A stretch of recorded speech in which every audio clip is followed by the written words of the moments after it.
Digital revolution. और digital revolution अगर भारत में लाना है तो हम हमेशा ये सोचते होंगे या हमें ये लगता होगा कि हम किसी जो अभी टेक जायंट है जैसे गूगल, माइक्रोसॉफ्ट और अमेजोन ऐसे कंपनीज पे डिपेंडेंट है। लेकिन अगर आप ऐसा सोच रहे हो तो आप एकदम गलत सोच रहे हो। दिस इज बिकॉज ये अगर भारत को डिजिटल रिवॉल्यूशन लाना है तो भारत ने खुद का एक डिस्ट्रप्टिव टेक्नोलॉजी एक ऐसा डिफाइन किया है कि जो भारत को पूरे दुनिया में एक अलग लेवल पे लेके जाएगा। अगर आपको आज लग रहा है कि ये एक किसी इंसान की कहानी है कि किसी इंसान ने ऐसा कुछ किया है जिसकी वजह से आज भारत देश ये दिन देख रहा है, तो आप गलत सोच रहे हो। आज की जो कहानी है वो किसी इंसान की नहीं है, वो आज भारत देश की है। दिस इज बिकॉज भारत देश हर एक तरीके से डिस्टिंक्ट है, यूनिक है, और ये यूनिक तरीके को जान के ही भारत को हम डिजिटल रिवॉल्यूशन भारत में ला सकते हैं। अभी यहाँ पे देखते हैं कि भारत में 100 सभी लोगों को डिजिटल ट्रांजैक्शंस उनके जो जो भी होते हैं वो देखने के लिए एक बहुत बड़ा चलन भारत देश के सामने था। और ये इसको कंप्लीट करने के लिए भारत देश ने जो अपनी फाइनेंस मिनिस्ट्री है उसने आरबीआई को रिक्वेस्ट की कि आप कुछ ऐसा कीजिए कि जितने भी डेली ट्रांजैक्शंस है वो हम देख सके। आरबीआई ने इसके लिए एक सेपरेट यूनिट स्थापन किया है जिसको बोलते हैं एनपीसीआर, यानी national payment corporation of India. ये एक नॉन प्रॉफिट ऑर्गेनाइजेशन है जो जिसके पीछे मकसद यही था कि पूरे भारत को डिजिटल बनाना। अभी ये करने के लिए ये कॉरपोरेशन ने, एनपीसीआई ने ऐसे 2 प्रोडक्ट बनाए जो प्रोडक्ट पूरे भारत देश और दुनिया में डिस्ट्रप्शन क्रिएट कर रहे हैं। Number 1 is RuPay, RuPay debit card. अभी आपको लगेगा ये तो एक साधारण अलग डेबिट कार्ड होगा, इसमें नया क्या है। लेकिन अगर आपने ये देखा होगा कि इससे पहले कोई भी आप बैंक में जाते होगे तो आपको जनरली 2 डेबिट कार्ड ऑफर किए जाते हैं, जिससे पूरा मार्केट में उसका डोमिनेंस था, जो कि अपना visa card and master card. तो ये दोनों कंपनीज ऐसे थी कि जो सिर्फ प्राइवेट बैंकों को अपना बिजनेस देती थी, और उनके बाद में उनके हर एक ट्रांजेक्शन पे जो अमाउंट था वो भी बहुत ज्यादा था।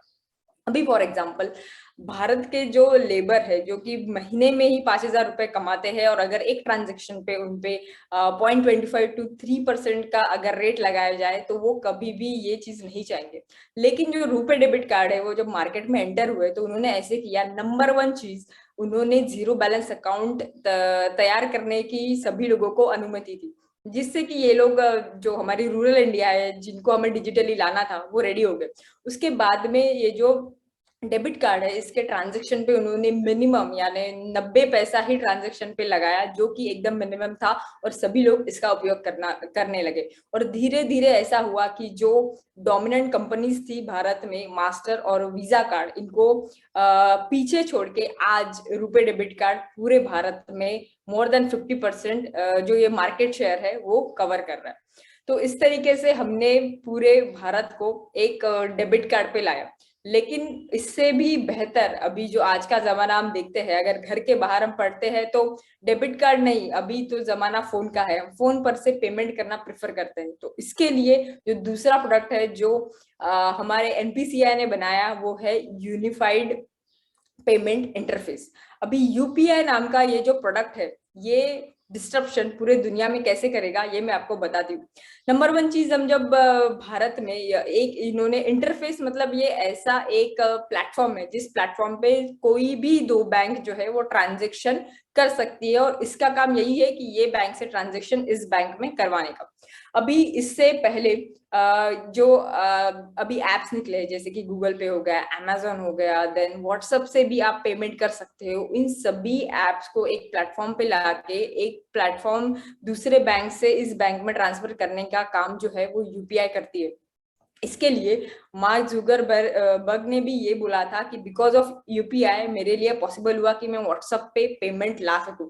यही नहीं, ये यूपीआई का डेवलपमेंट देख के इनफैक्ट सुंदर पिचाई ने भी जो अमेरिका है उस सरकार से मांग की भी हमें भी एक ऐसा प्लेटफॉर्म हमारे देश के लिए बनाना चाहिए। और इसके बाद में ये जो है आपको लग रहा होगा कि ये इंटरफेस सिर्फ नेशनल जो हमारी बैंक है या नेशनल ट्रांजेक्शन्स के लिए ही लिमिटेड। यस, आप सही सोच रहे। लेकिन अभी फिलहाल के 1-2 साल में हमने अपनी जो नेबरिंग कंट्रीज है जैसे कि भूटान, नेपाल, सिंगापुर, जापान और यहाँ तक के यूएई, तो इन सभी देशों ने हमारे साथ में एमओयू साइन किया है कि ये जो इंटरफेस है पेमेंट ट्रांजेक्शन्स का, वो आप हमारे साथ में भी शेयर कीजिए। इसके चलते यूपीआई इंटरनेशनल ट्रांजैक्शन का भी प्लेटफॉर्म बन सकता है। अभी आपको याद होगा कि अगर आपको कोई भी इंटरनेशनल ट्रांजैक्शन करना है तो स्विफ्ट के थ्रू जाना पड़ता है। अभी स्विफ्ट ये क्या है? Swift is the society for world wide interbank financial transactions. इसका मतलब ये है कि स्विफ्ट एक ऐसी ही ओनली प्लेटफॉर्म है पूरे दुनिया के लिए, अगर किसी देश को देश से ट्रांजेक्शन करना है वो स्विफ्ट के थ्रू ही करना पड़ता है। स्विफ्ट वैसे तो एक बेल्जियन कोऑपरेटिव सोसाइटी है, बट देन इसको कंट्रोल 100% यूरोप एंड यूएस करता है। अभी आज के इसमें जब यूएस और इराक का जो वॉर हुआ था, उसमें भी उन्होंने इराक को इस स्विफ्ट प्लेटफॉर्म से निकाल दिया था, जिसकी वजह से स्विफ्ट जो इराक जो देश है वो 40% उसका ऑयल एंड गैस एक्सपोर्ट बंद हो गया था और वो कोई भी ट्रांजैक्शन नहीं कर सकता था। सिमिलरली ऐसी सिचुएशन जब अमेरिका और रशिया अभी जो शुरू है, वो अगर ये बोलते हैं कि हम कोई भी ट्रांजैक्शन रशिया से नहीं करेंगे, तो इसका मतलब ये है कि उनको भी ये स्विफ्ट प्लेटफॉर्म से निकाला जा सकता है। ऐसे वक्त में जो भारत की डिस्ट्रप्टिव टेक्नोलॉजी है, जो भारत ने खुद के लिए बनाई है, लेकिन अभी उसका उपयोग पूरे दुनिया के लिए हो सकता है, और यही सोच भारत को एक नया मुकाम पे लेके जाएगी। और जब हम एमसीएल की बात करते हैं और हम ये बोलते हैं कि रिन्यूएबल गैस सेक्टर में हमें डिस्ट्रप्टिव टेक्नोलॉजी लानी है, तो इसका जो अर्थ है वो एकदम सिंपल है। हमारे जितने भी प्रोजेक्ट्स हो गए, भले वो ग्राम पंचायत लेवल पे रहे, तालुका लेवल पे रहे, डिस्ट्रिक्ट लेवल पे रहे, जितने भी नेचुरल रिसोर्सेस है उसका सिंपल तरीके से उपयोग करके हमें भारत को दुनिया की सबसे पहले नेचर्स इकोनॉमी बनानी है। उसी नेचुरल रिसोर्सेस में से एक रिसोर्स है बांबू, जिसके लिए अभी मैं यहाँ पे एक ऐसे व्यक्ति को बुलाना चाहूंगी कि जो एमसीएल को नेशनल प्लेयर नहीं बनाना चाहते, बल्कि भारत देश को इंटरनेशनल प्लेयर बनाना चाहते। ऐसे ही एमसीएल के विजनरी, मिशनरी, डायनामिक लीडर, जिसे हम एमसीएल के रचनाकार, सलाहकार और शिल्पकार भी कहते हैं, डॉक्टर श्याम गुलाब सर।